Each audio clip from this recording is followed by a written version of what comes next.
ያልታሰበው የስልጠና ዕድል በአሜሪካ።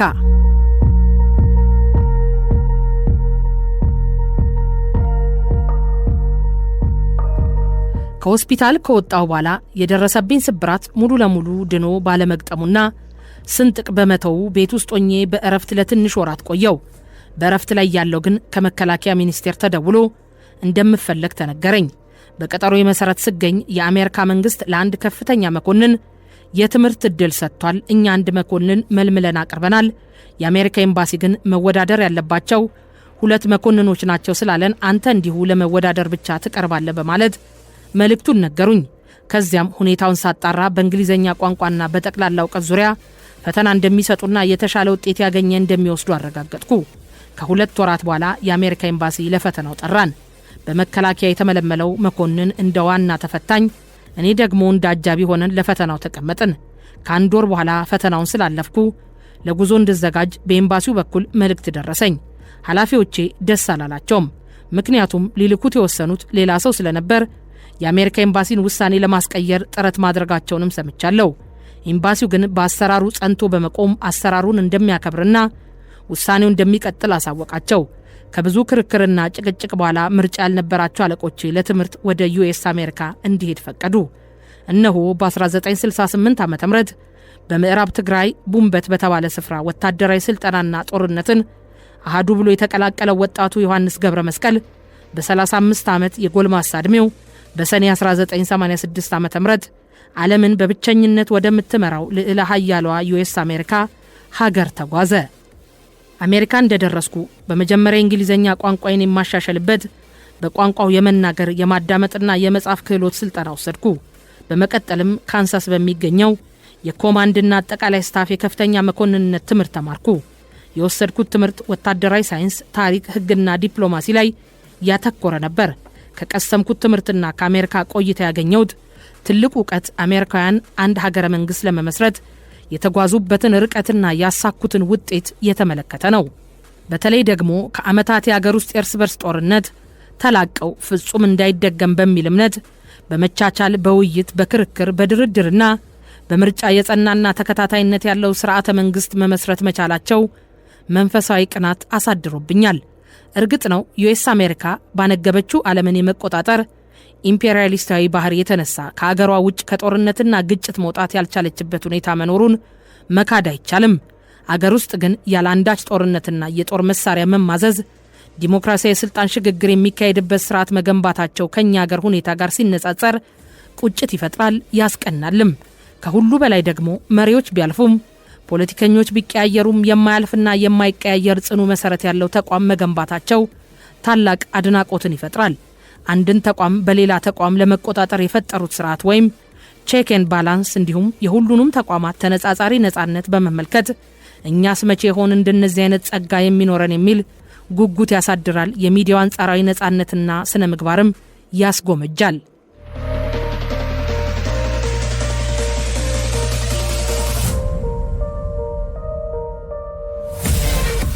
ታዲያ በኮሌጅ ውስጥ በትምህርት በነበርኩበት ጊዜ ያጋጠመኝ አስገራሚ ጉዳይ ሁሌም ሲታወሰኝ ፈገግ ያሰኘኛል። አንድ ቀን በረፍት ሰዓት አብሮኝ ከሚማር የአልባንያ መኮንን ጋር ካፌ ተቀምጠን እያወራን እኔ ከኪሴ ሲጋራ አውጥቼ የራሴን ለኩሼ ስጋብዘው ሲጋራ ማጨስ ማቆሙን ነገረኝ። ከኔ የባሰ ሱሰኛ አጫሽ ስለነበረ ገርሞኝ እንዴት አቆምክ ስል ጠየቅኩት። እሱም ስማ ጆን፣ እኔ በቀን 1 ፓኬት ሲጋራ አጨሳለሁ። ለዚህ ደግሞ በቀን $2 ከ50 ሳንቲም አወጣለሁ። ይህ ገንዘብ በወር $75፣ በአመት ደግሞ $900 ይሆናል። ይህንን ዶላር አጠራቅሜ አልባንያ ብገባ በአገሬ ምንዛሬ ብዙ ገንዘብ ይሆንልኛል። ስለዚህ ገንዘቡ አገሬ ውስጥ ብዙ ቀዳዳ ይሸፍናል በማለት ያልጠበቅኩትና አስገራሚ መልስ ሰጠኝ። ማብራሪያውን ካደመጥኩ በኋላ ያንተ አገር ሶሻሊስቷ አልባንያ ነች አይደል አልኩት። አዎን ሶሻሊስቷ የነበረችው አልባንያ ሲል መለሰልኝ።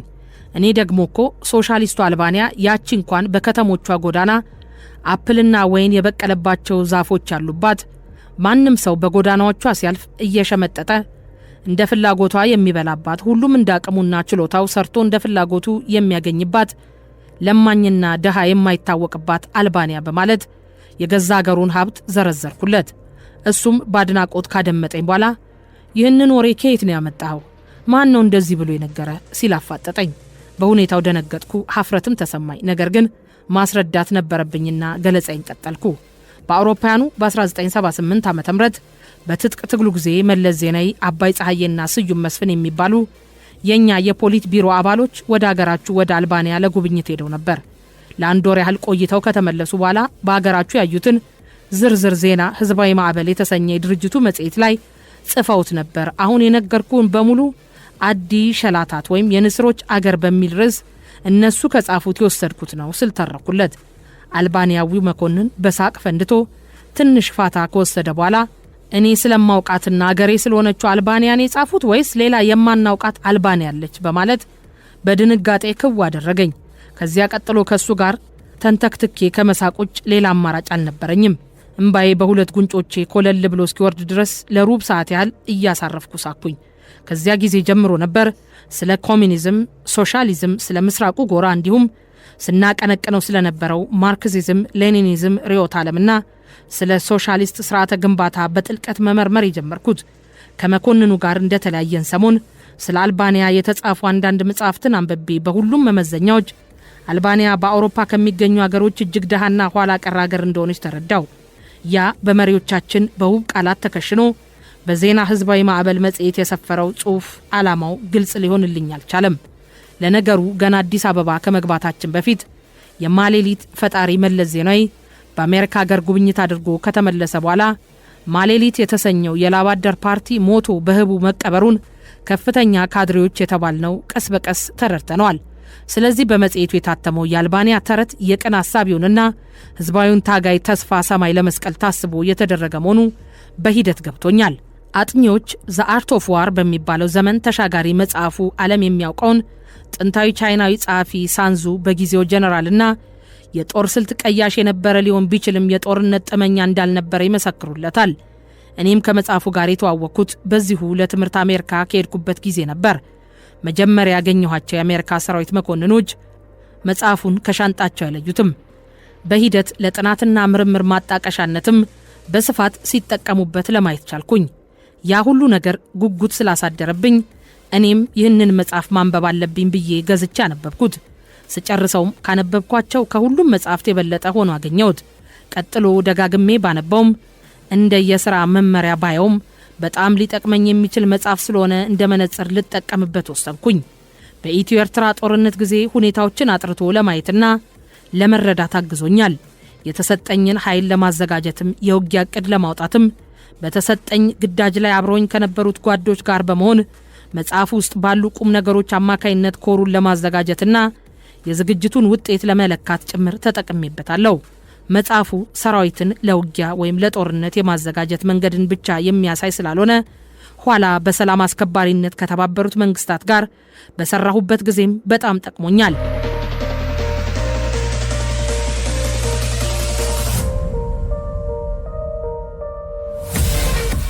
ማርክ ቤኖይፍ የቶማስ ሃዩንን አገላለጽ ጠቅሶ ስለ መጽሐፉ እንዲህ ይላል።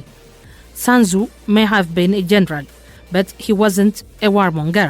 He was a leader defined by compassion and spirituality, and he possessed a desire for solution. The art of war isn't about war so much as it is about the art of winning በሚል ይገልጸዋል። እውነትም መጽሐፉ ጦር አውርዳስ ብሎ መሬት የሚያስደበድብ ሳይሆን ስለ ማሸነፍ ጥበብ የሚመክር ነው። በግሌ በልጅነቴ የገባሁበትና ለ8 ዓመታት የተማርኩበት ትምህርት ቤት ጠዋት በመጀመሪያ ክፍለ ጊዜ መጽሐፍ ቅዱስን የሚያስተምር ነበር። በዚያ ዕድሜ ከተማርኩት ሁሉ አብረውኝ የዘለቁት ከልጅነት ጀምሮ ስብዕናን የሚቀርጹት 10ቱ ትእዛዛት ናቸው። ከዚህ ቀጥሎ በጣም የተስማማኝና የምወደው መጽሐፍ ያጋጠመኝ የሳንዙ ዘ አርት ኦፍ ዋር ነው። የኔን እዚህ ላቆምና በሰራዊት ውስጥ ላሉ በተለይ ለአመራር መኮንኖች ብቻ ሳይሆን በሲቪል ስራ ላይ ላለው ወጣቱ ትውልድም የሳንዙን መጽሐፍ አንዴ ብቻ ሳይሆን ደጋግሞ እንዲያነቡት እመክራለሁ።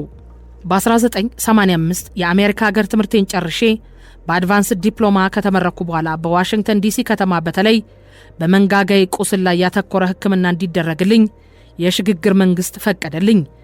መንግስት ፈቃዱን ሲሰጥ ግን በአነስተኛ ወጪ የሚደረግ እንዲሆን አሳሰበኝ። በትጥቅ ትግል ወቅት ህወሓት በዋሽንግተን ዲሲ ከገዛቸው ቪላዎች በአንዱ ማረፊያ ክፍል ተሰጥቶኝ በዝቅተኛ ወጪ ሕክምና የሚሰጡ ተቋማትን ማፈላለግ ቀጠልን። በወቅቱ የኢትዮጵያ አምባሳደር ከነበሩት ጋር ሆነን ሕክምናውን ስናፈላልግ አንድ በተሻለ ክፍያ ሕክምናውን የሚሰጥ ተቋም አገኘን። ነገር ግን ስለ ዋጋው የተነገረው የመከላከያ ሚኒስቴር የመንግስት አቅም እንደማይፈቅድ አሳወቀን። ግራ ገብቶን ሌሎች አማራጮችን በማፈላለግ ላይ ያለን ዶክተር ንግስት ያስፋሃ የምትባል የሕክምና ባለሙያ በዋሽንግተን አጠቃላይ ሆስፒታል ከሚሰራ ዶክተር ጋር አገናኘችኝ። ከዶክተሩ ጋር እንደተገናኘው በርካታ ጥያቄዎችን አቀረበልኝ። አብዛኛዎቹ ጥያቄዎች ካሳለፍኩት የጦርነት ህይወት ጋር የተያዙ በተለይም መቼ የትና እንዴት እንደቆሰልኩ የሚመለከቱ ነበሩ። በእግሮቼ፣ በእጆቼ፣ በደረቴ በተለይም ደግሞ በመንጋጋዬ ስለደረሰብኝ የጥይት አደጋ በዝርዝር ነገርኩት። ሐኪሙ በድንጋጤ ተውጦ በአግራሞት ሲመለከተኝ ከቆየ በኋላ እዚህ አሜሪካ ሰዎች በቀላል አደጋ ህይወታቸው ሲያልፍ ነበር የምናውቀው። አንተ በምን ታምር በእነዚህ ከፍተኛ አደጋዎች ህይወት መትረፍ እንደቻለ ማመን አልቻልኩም። ይህንን የህይወትን ውጣ ውረድ በመጽሐፍ መልክ እንድታሳትመው እመክርሃለሁ አለኝ። ከዚያም ንግግሩን በመቀጠል እሺ አሁን ከዚያ ሁሉ ማት ከወጣ በኋላ ሀብታም ሆነሃል ማለት ነው? የመንጋጋ ጉዳት ከፍተኛ ስለሆነ ሕክምና እንድናደርግልህ ብዙ ገንዘብ መክፈል ይኖርብሃል። ዝግጁ ነህ? በማለት ጠየቀኝ። እኔም ገንዘብ እንደሌለኝና ከዚህ ቋሚ ስቃይ የምገላገልበትን አማራጮች እንዲያሳየኝ ብዬ ወደ እሱ እንደሄድኩ ነገርኩት። በመልሴ ግራ ተጋባ። በአንድ በኩል ገንዘብ ካልከፈልኩ መታከም እንደማልችል ያውቃል። በሌላ በኩል የደረሰብኝን ጉዳት ክብደት በሚገባ ተረድቶታል። ጥቂት ካሰበ በኋላ አንድ ቅጽ ያለበት ወረቀት አወጣና ፎርሙን ሞልቼ ማመልከት ወዳለብኝ መስሪያ ቤት ጠቆመኝ። ቀጥሎም የስልክ ቁጥሩን ሰጥቶ የደረስኩበትን ሁኔታ እንዳሳውቀው ነግሮ አሰናበተኝ። እኔም ቅጹ ሞልቼ ፓስፖርቴን አያይዤ ወደ ተጠቆምኩበት መስሪያ ቤት ሄድኩ። ወረፋ ይዤ ስጠብቅ የመንጋጋዬን ጉዳት ከርቀት ተመልክታ ስሜቷ የተነካ ጥቁር አሜሪካዊት ኦፊሰር ጠርታኝ ወደ ቢሮ እንድገባና ችግሬን እንዳስረዳ ተባበረችኝ። ችግሬን እንዳብራራሁላት ፓስፖርቴን ተቀብላ ኮፒ ያደረገችና ወዲያው አንድ የፕላስቲክ ካርድ ሰጥታኝ በመረጥኩት ሆስፒታል በነፃ መታከም እንደምችል አበሰረችኝ። ይህንን የምስራች ስሰማ ደስታዬን መቆጣጠር አልቻልኩም። ደጋግሜ ያመሰገንኳት። እሷን ተሰናብቼ መፍትሄ ወደ ጠቆመኝ ዶክተር ደውዬ ያጋጠመኝን እድል ነገርኩት። እሱም ደስታውን ከገለጸልኝ በኋላ ከዚህ ሁሉ የጥይት ማዕት የመትረፍ እድል ያገኘ ሰው የነፃ ሕክምና እድል ማግኘት አይበዛብህም አለኝ። ከ3 ቀን በኋላ ወደ ዶክተሩ በአካል ሄጄ ሪፖርት አደረግኩ። እሱም አጠቃላይ ምርመራ እንዲደረግልኝ ካደረገ በኋላ የመንጋጋዬን አጥንት ስብራት ለመተካት ከየትኛው የአጥንት ክፍሌ መውሰድ እንዳለበት አማራጮችን አቀረበልኝ። ከጭንቅላት ብዙ የአጥንት አማራጮች እንዳሉ ወይ ደግሞ ከእጆቼ ከጉልበት በታች ካሉት የእግር ክፍሎች ከቀኝና ከግራ የታፋ አጥንት የመውሰድ የሚቻልበትን ሁኔታ እንዳለ አብራራልኝ። እኔም ግራ ገብቶኝ ብዙ ካሰላሰልኩ በኋላ ከቀኝ እግሬ ላይኛው ታፋ ክፍል እንዲወሰድ ተስማማው።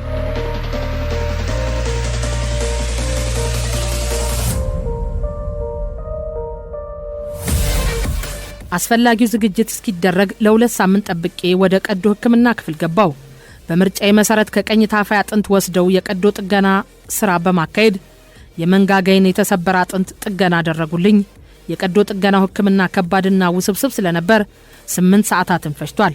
ከዚያ ቀዶ ጥገናው ተጠናቆ ማደንዘዣው ስራውን እንደጨረሰ ከሰመመን ዓለም ነቅቼ ወደ ገሃዱ ዓለም ተቀላቀልኩ። ለ10 ቀናት ያህል እስካገግም ቆይቼ በሙሉ ጤንነትና በአዲስ ተስፋ ከሆስፒታል ወጣው። መንገዱን ላሳየኝ ዶክተርና ሕክምናውን ላከናወኑት ባለሙያዎች በወቅቱ ጥልቅ ምስጋና አቅርቤላቸዋለሁ። ከዚያ በላይ ግን ሙያዊ ስነ ምግባራቸውና ሰብአዊነታቸው ሁሌም አብሮኝ የሚኖር ሆኗል። ሕክምናው ላይ በነበርኩበት ጊዜ የተሻለ ትርፍ ሰዓት ስለነበረኝ ከሀገራችን ሁኔታ ጋር በተያያዘ በአንድ ርዕሰ ጉዳይ አብዝቼ ማሰብን መረጥኩ። እሱም የኦሮሞ ነጻነት ግንባር ወይም ኦነግ ከሽግግሩ የፖለቲካ መድረክ ስለወጣበት ሁኔታ ነበር። የህወሓትና የኦነግ ግንኙነት ረዥም ዓመታትን ያስቆጠረ ነው። በመጀመሪያ ነገር የሁለቱም ድርጅቶች መሰረት የቀዳማዊ አጼ ኃይለ ሥላሴ ዩኒቨርሲቲ ከመሆኑ ጋር በተያያዘ በሚያቀነቅኑት የብሔር ጭቆናና ቀንበርን የመስበር ትግል መስመር አንድነት አላቸው። ሲቀጥል በትጥቅ ትግል ወቅት የደርግን ስርዓት ለመጣል ይፋለሙ በነበረበት ወቅት በውጭ ሀገራትና በሀገር ውስጥም የነበሩት መሪዎቻቸው በተደጋጋሚ ተገናኝተው ህብረት ስለሚፈጥሩበት ሁኔታ መክረዋል።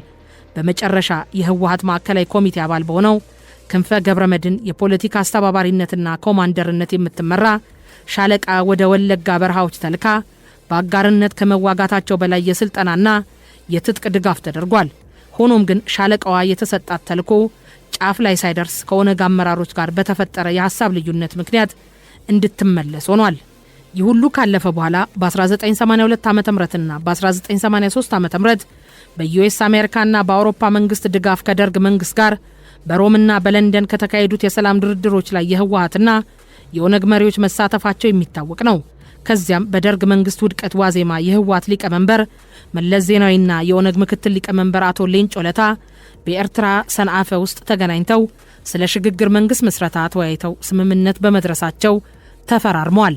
በአዲስ አበባ በአፍሪካ ኢኮኖሚክ ኮሚሽን አዳራሽ በተካሄደው ኮንፈረንስ የሽግግር መንግስት ቻርተሩን በማርቀቅና በማጽደቅ ሁለቱም ድርጅቶች ወሳኝ ሚና ተጫውተዋል።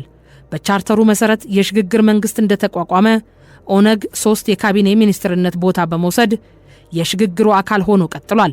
በተለይ በሽግግሩ ቻርተር የሰፈረው የራስን ዕድል በራስ የመወሰን መብት እስከ መገንጠልን የሚያረጋግጠው አንቀጽ የኢህአዴግን ወይም ህወሓትና የኦነግን መሰረታዊ ፍላጎት ስለሚያሟላ አብሮ ለመጓዝ ምክንያት ሆኗቸዋል። ነገር ግን የሁለቱም ድርጅቶች ዓላማ በኢትዮጵያ የፖለቲካ ስርዓት ውስጥ አንዱ በሌላው ላይ የበላይነት ማረጋገጥን መነሻ ያደረገ ስለሆነ አብረው ሊጓዙ አልቻሉም። ሁለቱም ለአገር ህልውናና ለህዝብ ጥቅም ሲባል ልዩነታቸውን አቻችለው በትክክለኛ የዲሞክራሲ መሰረተ ሐሳብና አሰራር ህዝብ የሚሰጣቸውን ይሁንታ ተቀብለው ለመቀጠል ፍላጎቱ ስላልነበራቸው ረጅም ርቀት መጓዝ አልቻሉም። ህወሓት የኢህአዴግ ግንባር አባል የሆነውን የኦሮሞ ህዝብ ዲሞክራሲያዊ ድርጅት ወይም ኦህዴድ በማጠናከር ኦነግ ከፖለቲካዊ መድረኩ የሚገለልበትን ሴራ ሲያካሂድ፣ ኦነግ በበኩሉ የሽግግሩ መድረክ የፈጠረለትን ምቹ ሁኔታ በመጠቀም ሰራዊቱን ማደራጀት፣ የአባላቱን ቁጥር ማብዛት፣ የህዝብን ድጋፍ ማስፋትና በቀጣዩ ምርጫ የበላይ ሆኖ መውጣት ወይም ኦሮሚያን ሙሉ በሙሉ የመቆጣጠር እቅድ መተግበሩን ቀጠለ። በዚህ መሃል የኦነግና የኦህዴድ ትንቅንቅ በሰላማዊ የኦሮሞ ተወላጆች ላይ የሚያደርሰው ሞት፣ መቁሰልና ስቃይ አሳሳቢ ደረጃ ላይ ደረሰ። ኢህአዴግ ገና ከጅምሩ ሲያራምደው የኖረው የአብዮታዊ ዲሞክራሲ እምነትና ፖሊሲ ከአንድ ፓርቲ ወይም ግንባር የበላይነት ውጪ ሌሎችን ለማስተናገድ የማይፈቅድ ነው። ለዘመናት ሲወራረስ የመጣውና ስር ሰዶ የቀጠለው የኢትዮጵያ የፖለቲካ ባህል ደግሞ አንዱ ሌላውን አጥፍቶ የበላይ ሆኖ መቀጠልን እንጂ ለህዝብና ለሀገር ጥቅም ሲባል ተቻችሎና ስልጣን ተጋርቶ መኖርን አይፈቅድም። በዚህ ምክንያት ኢህአዴግ በኢትዮጵያ የፖለቲካ ታሪክ ተግባራዊ ማድረግ የሚያስችለውን ስልጣን አጋርቶ ተስማምቶ የመኖር እድሉን ሳይጠቀምበት ቀረ። ኦነግ በራሱ ውስጣዊ ችግርና በዋነኝነት ደግሞ በኢህአዴግ የበላይ የመሆን ፍላጎት ምክንያት ከሽግግሩ መንግስት ተገፍቶ እንዲወጣ ተደረገ። ይህ ሁኔታ በወቅቱ በቀላሉ ነበር የታየው። ለቀጣዩ የኢትዮጵያ ጦርነት መጸነስ ምክንያት መሆኑን በወቅቱ ማጤን ግን በተገባ ነበር።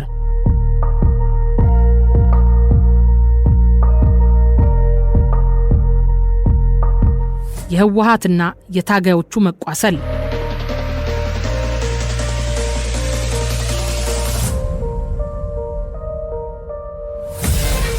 ዩኤስ አሜሪካ ውስጥ በቆየውበት ጊዜ በተለይም በዋሽንግተን ከተማ ባሳለፍኳቸው ቀናት በተለያዩ አጋጣሚዎች ከሀገሪቱ ፖለቲከኞች ጋር ሳንገናኝ የተነሳውና በስፋት የተወያየንበት ጉዳይ ይህ በኦነግና ህወሓት የተፈጠረው አሳዛኝ ክስተት ነበር። ነጻ አስተሳሰብ ያላቸው ብሔርተኞች፣ የትግራይ ምሁራን ፖለቲከኞች ህወሓት ከኦነግ ጋር መጋጨቱና ኦነግ ከሽግግር መድረኩ መውጣቱ እጅግ መሰረታዊ የስትራቴጂ ስህተት መሆኑን ያምናሉ። በወሳኝ የሀገሪቷ ፖለቲካዊ ጥያቄዎች ማለትም በብሔሮች እኩልነት ጥያቄና በመሬት ባለቤትነት መብት አንድ አይነት እምነትና የኋላ ታሪክ ያላቸው ህወሓትና ኦነግ ግንባር መፍጠር ሲገባቸው መለያየታቸው ለሌሎች አህዳዊ ኃይሎች ትልቅ ድል መሆኑን ይቀበላሉ።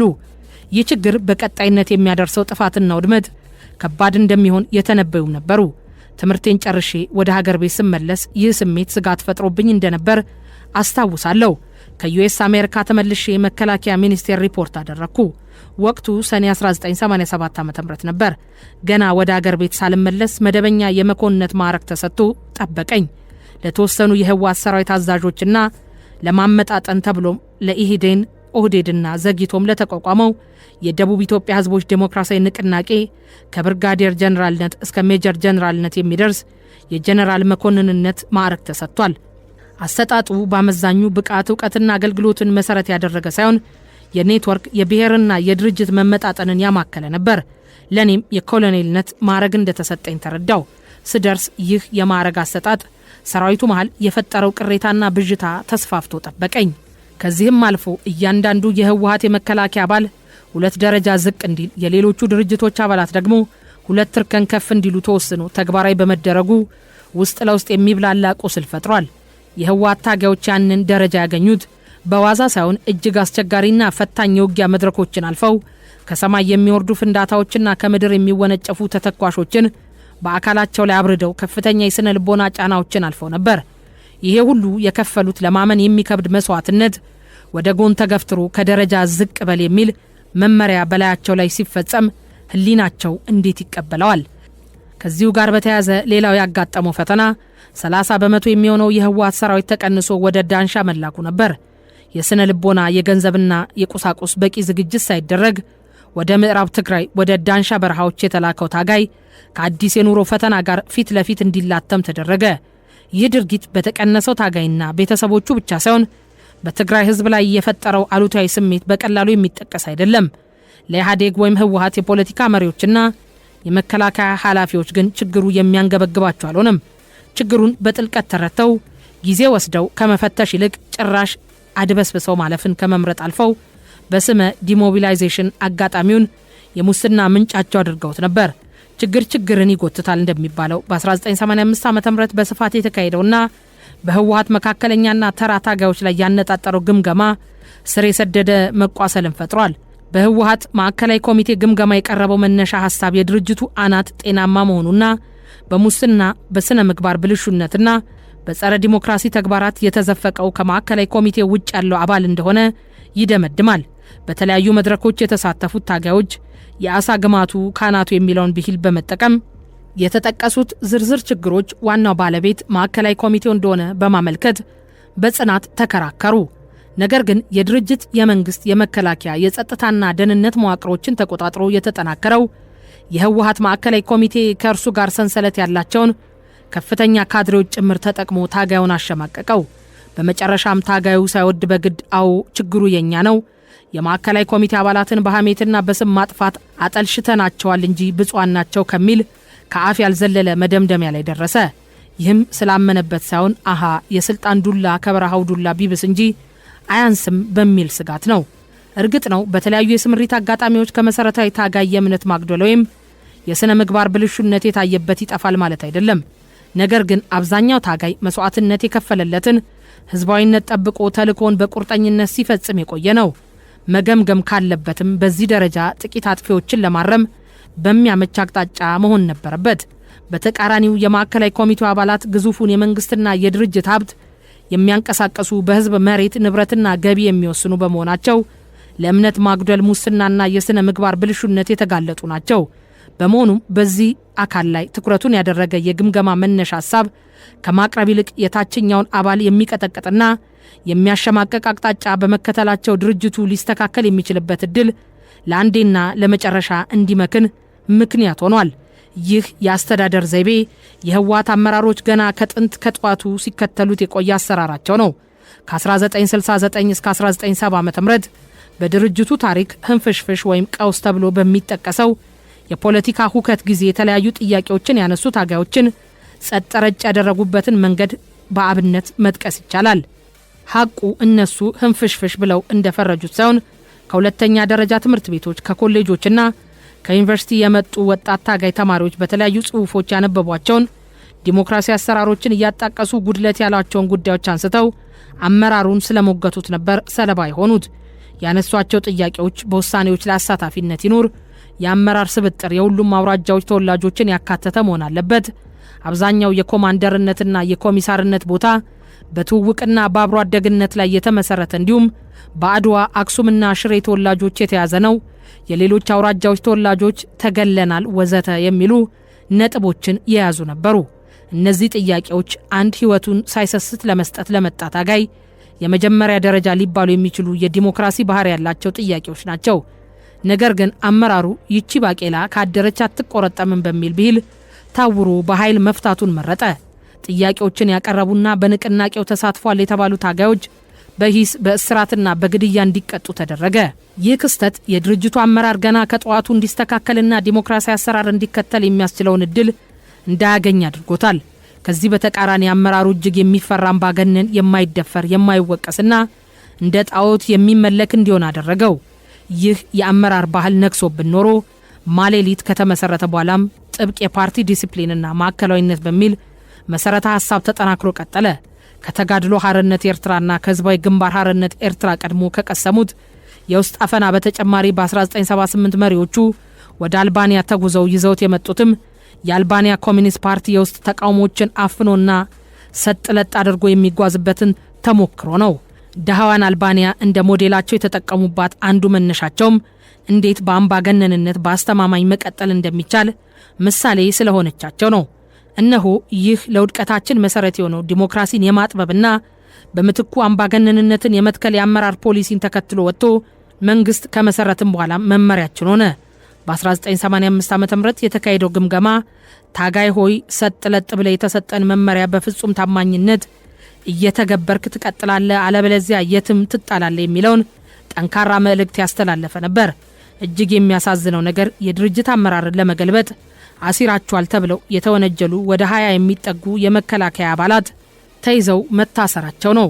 የሽግግር ቻርተር ጸድቆ የመንግስት መመሪያ በሆነበት መደበኛ የፍትህ ስርዓት አካላት ማለትም የፖሊስ ወንጀል ምርመራ፣ አቃቤ ሕግና ፍርድ ቤቶች መደበኛ ስራቸውን በማካሄድ ላይ ባሉበት ወቅት ያለ ክስና የፍርድ ቤት ትዕዛዝ በጦር ላይ ካምፕ ታስረው የሚማቀቁበት ሁኔታ መፈጠሩ የህወሓት አመራሮች መንግስት ሆነው ከበረሃ ሕግ ያለ መላቀቃቸውን ያመለክታል።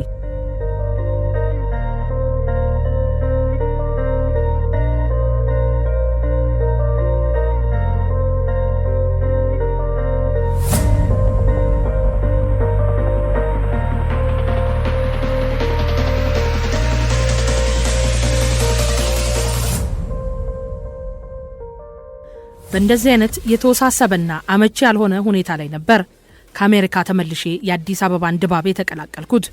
ወደ መከላከያ ሚኒስቴር ዋና መስሪያ ቤት ቀርቤ ሪፖርት እንዳደረግኩ ዋና ማዕከሉን ባህር ዳር ላደረገው ማዕከላዊ ዕዝ ምክትል አዛዥ ሆኜ ተመደብኩ።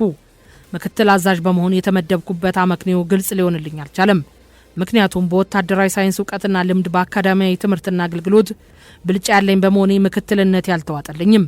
ሆኖም ግን እንደዚህ አይነቱ ኢፍትሐዊነት በእኔ ብቻ ሳይሆን በሁሉም የህወሓት ታጋዮች የተተገበረ በመሆኑ ለጊዜው ምደባውን ተቀብዬ ስራዬን ቀጠልኩ። የባህር ዳር ቆይታዬ አንድ መልካም ነገር አስገኝቶልኛል። በ1977 ዓ.ም ክረምት ላይ የካድሬ ኮርስ በምንወስድበት ጊዜ በፍቅር ከተዋወቅኳትና የሴት ልጄ እናት ከሆነችው ታጋይ ደስታ ኃይሉ ወልደ ሚካኤል ጋር እርቅ ፈጥረን ለትዳራችን ዳግመኛ እድል የሰጠንበት ጊዜ ነበር የባህር ዳር ቆይታዬ። ከደስታ ጋር የተዋወቅነው በ1975 ዓ.ም በብርጌድ 51 ምክትል ብርጌድ አዛዥ በመሆን በተመደብኩበት ጊዜ ነበር። ደስታ ተወልዳ ያደገችው በአክሱም ናዴር ወረዳ ማይትርንጎ በተባለ ቀበሌ ነው። 3 ወንድሞቿ የሆኑት ሰንደቅ፣ ጉዑሽና መኮንን የሚባሉ በትግሉ ተሰውቷል። እሷም በተዋጊ ሰራዊት ተመድባ እስከ የሻምበል አዛዥነት ደረጃ ደርሳ በብዙ ውጊያዎች አዋጊና ተዋጊ ሆና ስትታገል ቆይታለች። በመጨረሻ የብርጌድ ፐርሶኔል ሆና በብርጌድ 51 ስትመደብ እኔም ምክትል ሆኜ ተገናኘን። ሁለታችንም የብርጌድ አመራር በመሆናችን በስራችን ባህሪ በተደጋጋሚ የመገናኘት እድሉን አገኘን። በዚህ ሁኔታ የተጠነሰሰው ትውውቅ እያደገና እየጎለበተ ሄዶ ወደ ፍቅር በመቀየሩ በ1977 ዓ.ም በድርጅቱ ጋብቻ ሲፈቀድ ትዳር መስርተን የመጀመሪያዋን ሴት ልጃችንን ገነት ዮሐንስን ወለድን። በሂደት የክፍለ ሰራዊት አዛዥ ሲሆን የሥራ ባህሪው በፈጠረው ሁኔታ ለዓመታት ለመለያየት ተገደድን። እኛ አዲስ አበባ ከገባን በኋላ እሷ በማይጸብሪ የህዝብ አስተዳደር ስራ ላይ በመመደቧ ለመገናኘት አልቻልንም ነበር። ይህ መለያየት የፈጠረው ክፍተት ስላራራቀን ትዳራችን እንዲያበቃ ከስምምነት ደረስን። ከዓመታት መለያየት በኋላ ግን ዩኤስ አሜሪካ ለትምህርት በቆየውባቸው ጊዜያት ስለ ደስታና ልጄ በተደጋጋሚ ማሰብ ያልቀረም። ከዚህ የተነሳ ብዕርና ወረቀት አገናኝቼ ደብዳቤ በመጻፍ የፈረሰው ትዳራችን ተመልሶ እንዲገነባ ጥረት አደረግኩ። ጥረቴ መና አልቀረም። ደስታ ጥያቄውን ተቀብላ በመስማማቷ ትዳራችን ዳግም ተጠገነ። በዚህም ምክንያት ነው በምደባው የተፈጠረብኝ ቅሬታ ሊካካስ የቻለው። በሂደትም 2 ወንድ ልጆች ማለትም ይካአሎ ዮሐንስና የመጨረሻው ልጃችንን ናትናኤል ዮሐንስን ጨምረን በጠቅላላው 3 ልጆችን አፍርተናል። ከባህር ዳር ጋር የተለያየ ነው ግን በመልካም ሁኔታ አልነበረም። በ1990 ዓ.ም ሚያዝያ ወር መጨረሻ ከአዲስ አበባ ከኢታማዦር ሹሙ ጀነራል ጻድቃን ገብረትንሳይ አስቸኳይ መልእክት ደረሰኝ። መልእክቱ የትግራይ አስተዳደር ኃላፊዎች ከኤርትራ ጋር በሚያዋስነው ድንበር ላይ የጸጥታ ስጋት ስላለባቸው እዚያው ተገኝተ በማጣራት ሪፖርት አቅርብ የሚል ነበር። በዚያ አቅጣጫ ሲነፍስ የሰነበተው ንፋስ መልካም እንዳልሆነ እኔም ስከታተለው ቆይቻለሁ። የሁለቱም ሀገራት የድንበር ኮሚሽን አባላት አዲስ አበባ ላይ ስብሰባ ተቀምጠው ሲወያዩ እንደሰነበቱ ሰምቻለሁ። በአዲያቦና በባድማ አካባቢ ከሚኖሩ ነባር ሚሊሻዎች በስልክ ሲደርሰን የነበረው ሪፖርት የጸጥታ ስጋት ያዘለ ነበር። ለማንኛውም ቦታው ላይ በመድረስ ከትክክለኛው ምንጭ የሚቀዳ ትክክለኛ ተጨባጭ መረጃ ማግኘት ወሳኝ በመሆኑ ወደ ስፍራው ተጓዝኩ። በእኔ ትውልድ ሌላ ዙር ጦርነት እንዳይነሳ ከልብ በመመኘት ጭምር ገሰገስኩ ወደ ባድመ።